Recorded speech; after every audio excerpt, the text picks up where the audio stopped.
Stroke surgery মূলত মস্তিষ্কের রক্ত প্রবাহে গুরুতর সমস্যা দেখা দিলে এবং যখন ওষুধেও কোনো কাজ না হয় তখন করা হয়। আর এসব সার্জারির মূল লক্ষ্য হলো মস্তিষ্কের ক্ষতি কমিয়ে রোগীর জীবন রক্ষা ও ভবিষ্যৎ জটিলতা প্রতিরোধ করা। এই সূক্ষ্ম কাজগুলো কেবল অভিজ্ঞ চিকিৎসকরাই করে থাকেন।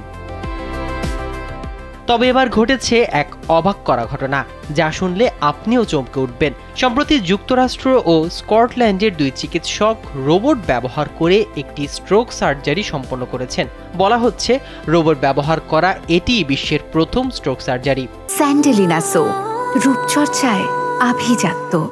তারা দুজন রোবট ব্যবহার করে যে অস্ত্রোপচার সম্পন্ন করেছেন, চিকিৎসা বিজ্ঞানের ভাষায় সেটাকে বলা হয় থ্রম্বেক্টমি, অর্থাৎ স্ট্রোকের পর মানবদেহে জমাট বাঁধা রক্ত অপসারণ।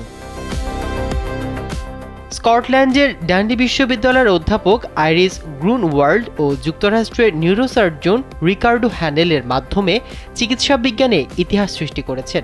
ডান্ডির 9 ওয়েলস হাসপাতালে অবস্থান করে গ্রুনওয়াল্ড যখন রোবটের মাধ্যমে এক দেহে স্ট্রোক সার্জারি করছিলেন, তখন হ্যানেল ফ্লোরিডা থেকে একই প্রযুক্তিতে একই ধরনের অস্ত্রোপচার সম্পন্ন করেন।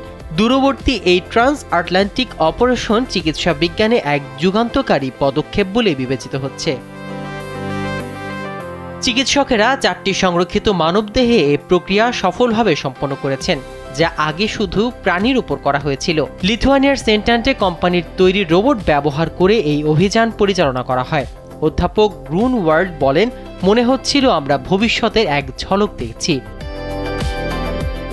বিশেষজ্ঞদের মতে এই প্রযুক্তি স্ট্রোক চিকিৎসার বৈপ্লবিক পরিবর্তন আনতে পারে, কারণ দ্রুত চিকিৎসা না পেলে রোগীর সুস্থ হওয়া সম্ভাবনা খুব দ্রুত কমে যায়।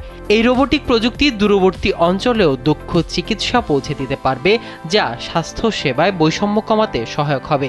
চিকিৎসক দলটি আগামী বছর এর ক্লিনিক্যাল ট্রায়াল শুরু করার আশা করছেন। অধ্যাপক গ্রুনওয়াল্ড বলেন, থ্রম্বেক্টমি চিকিৎসায় দুটি বড় সমস্যা আছে: প্রশিক্ষিত চিকিৎসকের অভাব এবং অবস্থান ভেদে চিকিৎসা পাওয়া নির্ভর।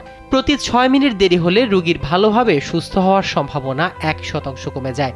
তাই এই প্রযুক্তি মানুষকে স্থান নির্ভর না রেখে চিকিৎসা দেওয়ার নতুন পথ খুলে দেবে। মাহমুদুর রহমান সিয়াম, কালবেলা।